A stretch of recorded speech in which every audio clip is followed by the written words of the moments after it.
shape of their skull, but they also have this prehensile tongue like a giraffe, which just means they're able to wrap around things easier with it, like leaves and branches, which is what they eat. And the people of Africa knew about the okapi for a long time, but it wasn't discovered by Western civilization until 1901. So a fairly recent discovery there. That's because that camouflage really helped them out in hiding.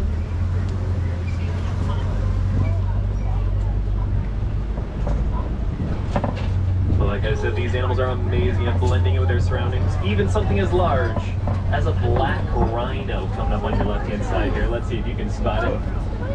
Black rhinos weigh between 2,000 to 3,000 pounds. And folks, unfortunately, these guys are critically endangered. Less than 9,000 black rhinos in the entire world left.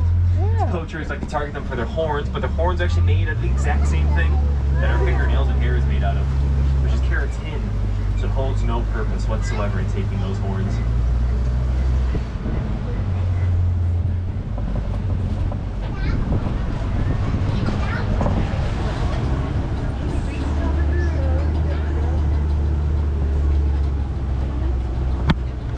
Looks like everyone wanted to greet us right at the start of a little tree forest. So we're gonna exit the forest.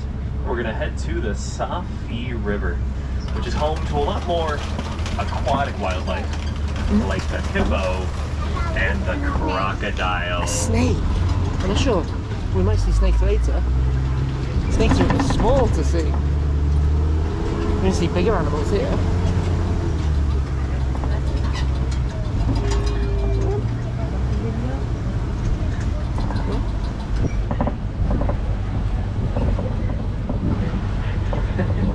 First up, these gray birds coming up on the right-hand side, these are called pink-backed pelicans. And pink-backed pelicans get that name from the pink coloration they get on their back during mating season, almost like they're blushing. And these guys are colonial nesters. They live in colonies from 20 pairs all the way to 500 at a time. Well, like I said, we're looking for aquatic wildlife here. And look at that, on your left-hand side, if you see those brown blobs in the water, those are Nile hippopotamus. Now, even though hippos do spend most of their lives in the water, they're actually not the greatest swimmers. Instead, they more so walk or glide at the bottom of the riverbed because they're a little too heavy to float. Hippos can weigh up to 5,000 pounds. That's why they just sink right to the bottom of the water. But don't let that body weight fool you, though, because they can still charge at about 35 miles per hour on land. So you don't want to mess with a hippo on land or in water. And hippos can hold their breath on average for about 8 minutes long. They've even been known to fall asleep under the water, and then they'll just rise to take that breath unconsciously while still asleep. It's just a reflex for them. I wish I could do that. That'd be so cool. Ooh, but now another animal you don't want to mess with is the Nile crocodile there on our left-hand side. Now, the biggest difference between a crocodile and an alligator is that crocodiles have a V-shaped snout, while alligators have a U-shaped snout. Crocodiles also have these interlocking teeth outside their mouth, giving them that crocodile smile. And the Nile crocodile, like the ones we're looking at there, have been demonstrated about 2 feet in length. So they are truly living dinosaurs. And they've been around since the dinosaur times, too. 200 million years in their making. Now we are leaving the Safi River, but we're heading to the savannah.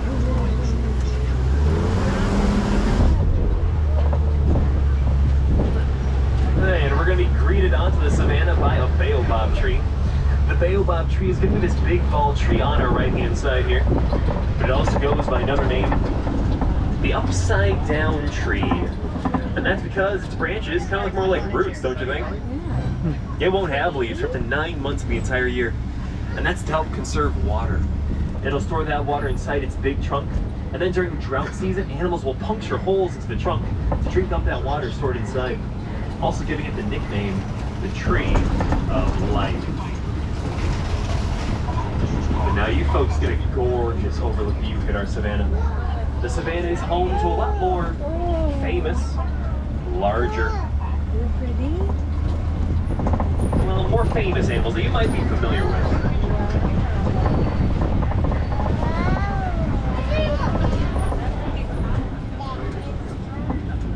And already I can tell you that there were Maasai giraffes in the area. Actually, there is still one over there. I was going to say, you can tell by a lot of the trees on your right-hand side don't have a lot of low-hanging leaves or branches. Maasai giraffes stand between 16 to 20 feet tall when fully grown, so it looks like they've eaten everything up to that level already. We'll see if we can catch up to the Maasai giraffe up ahead here. Oh, but I know why they had to make a speedy getaway. We got some predators on our left-hand side here. Now, these are called painted dogs. They're commonly confused for hyenas, but painted dogs are actually more closely related to the fox than they are to your domesticated dogs at home. And painted dogs get that name for that mosaic marbled pattern they have on their coat there. And the painted dog is actually the most successful hunter in the entire animal kingdom. They actually out-hunt the lion. They're nasty dogs. Now, the reason that they're so successful at hunting is because they hunt in packs. They also hunt their prey to the point of exhaustion.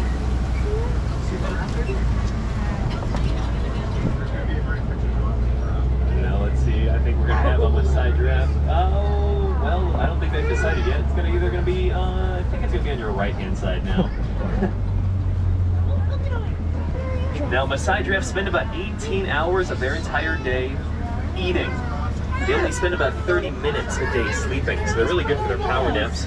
That's because they always have to stay aware of predators in the area at all times. And fun fact, we actually share the same amount of neck bones as a giraffe. Theirs are just a lot bigger. But they don't have any more than us. They have 7 neck bones, and we have 7 neck bones. And then these absolutely massive horns on your right-hand side, those belong to the Ankole cattle, also called Watusi cattle, named after the Watusi people who first domesticated them. These horns have been known to reach 9 feet in total span. And that might sound heavy, but they're actually hollow inside, so they don't weigh down their heads at all. And both the male and female Watusi cattle have these horns. You can see how they come in all different shapes and sizes. Some are a bit more curved than others, some are a bit thicker. They're just naturally shaped that way. We don't shape them, and the animals don't even shape them on trees or anything.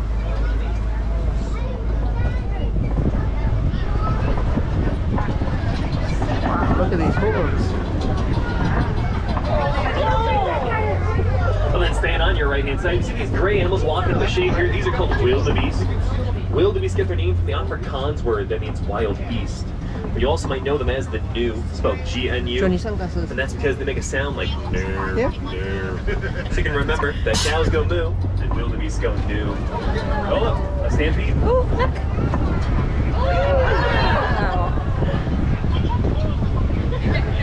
And then these dark brown animals standing in the bushes there on your right-hand side, a little bit in the sunlight there, those are called sable antelope.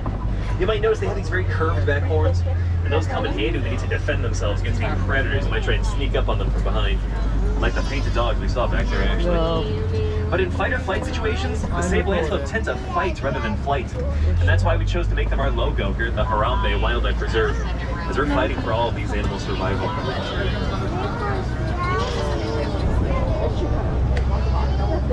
And it looks like everyone came to play on the savannah today. Coming up on your left-hand side, this tiny, oh, there's actually one up coming up in the road here. These tiny s'mores-coated antelope on your left, these are called springbok. Springbok can jump 6 feet high and 13 feet across in a single bound, almost as if they have springs on their hooves. And these guys are fully grown, they're just very tiny, but that makes them very agile, so they can run at about 55 miles per hour, because they have to run away from things like cheetahs. Walter?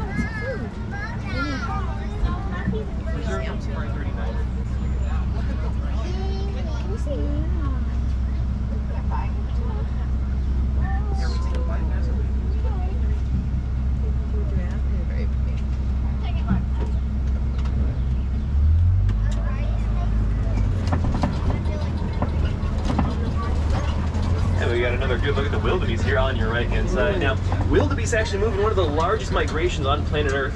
Up to 1.5 million wildebeest will all migrate across the African savanna altogether.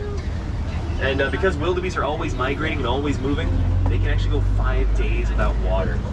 So please don't try to be like a wildebeest today. Stay hydrated out there. Now, we got a couple more baobab trees on our left and right-hand sides. Baobab trees have been known to live over 1,000 years old, and when they're at full height, they can be filled with 40,000 gallons of water. So it definitely comes in handy during drought season. But it doesn't actually look like we're experiencing a drought right now. Actually, we got a bit of flooding at the watering hole here, so we're gonna have to take a quick dip in the watering hole.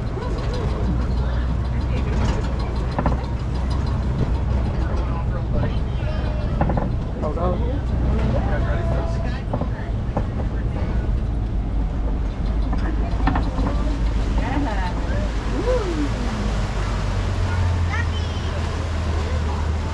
coming up on your left-hand side, we're going to have the greater flamingo. Greater flamingos are the largest of the flamingo species. They stand at about 5 feet tall and have an 8-foot wingspan. And you might have heard that flamingos get that pink color from the shrimp that they eat. And that is true. These flamingos eat brine shrimp, which is rich in beta-carotene, but it also makes them that pink color as a side effect. And that's kind of like when we eat too many carrots, we kind of turn a shade of orange. But we know that they're not naturally pink on their own because when the chicks first hatch, they're actually gray in feather color. Oh, this is probably my favorite fact in the entire safari. A group of flamingos is called a flamboyance. It's a flamboyance of flamingos who just went past there. I swear, some things in nature are just named so perfectly.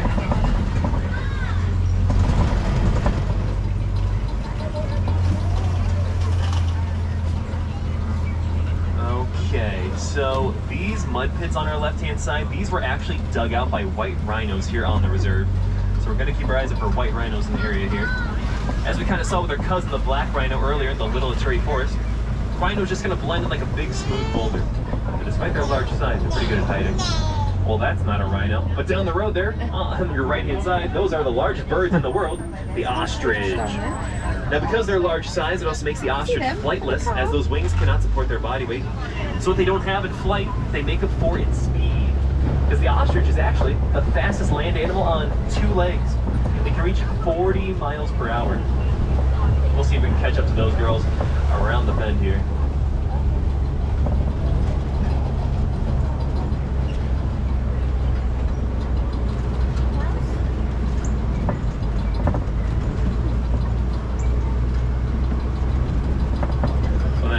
Sharp on that left-hand side for yellow and black, and you might just spot the fastest land animal on Earth, a cheetah. Now, cheetahs have been known to reach 70 miles per hour. That is a 70. And they can reach that speed in just 3 seconds. Now, the reason that they're able to reach those high speeds is because, unlike most big cats, cheetahs actually cannot retract their claws. But that's what helps them dig into the ground to get that traction. It's like built-in cleats. And also, unlike most big cats, cheetahs don't roar. Instead, they make a chirping sound like a bird. But then one big cat that does roar is the lion, coming up on your left-hand side here. And just as they're doing there, lions typically spend about 20 hours of their entire day sleeping or resting. Sounds like the ideal life, right? That might make you think that they're lazy, but they're actually just conserving their energy for their next hunt. The female lions do most of the hunting, while the males do that stay-at-home dad work. The males watch over the cubs, they guard over that territory, but the males have been known to participate in the occasional hunt. And lions are nocturnal hunters. They're more active in the nighttime, which is why they're always sleeping during the day. So that song, The Lion Sleeps Tonight, is a total lie. And in full volume, you can hear a lion's roar from up to 5 miles away, so you definitely know when they're around. They let their presence be known.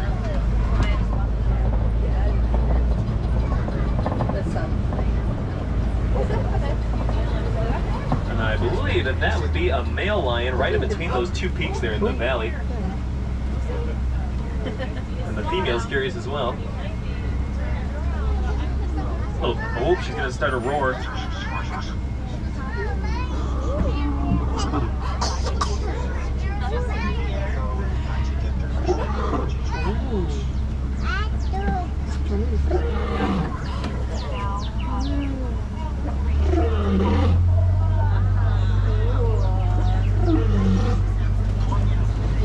And another star of the Lion King is coming up on your left-hand side here. These great furry animals, these are warthogs.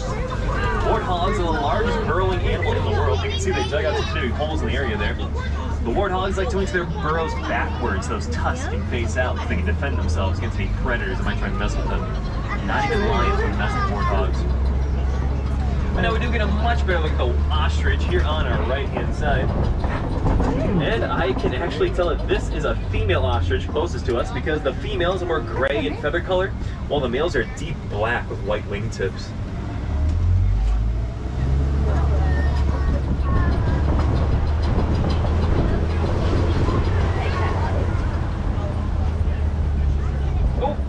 That's why she's over here. On your right-hand side, those are ostrich eggs. I see 1, 2, 3, 4, 5, 6 ostrich eggs. Now, I actually do know a couple of facts about ostrich eggs. You can stand on an ostrich egg and it will not break. That's because a fully grown male ostrich can weigh up to 300 pounds. And the males and females, well, they take turns incubating those eggs, so it has to be able to withstand that weight. But I will say ostrich lay eggs like chickens, just kind of keep laying them. So I don't know if those will actually hatch into anything, but it's still a promising sign to see here in the safari. Never a dull moment, that's for sure.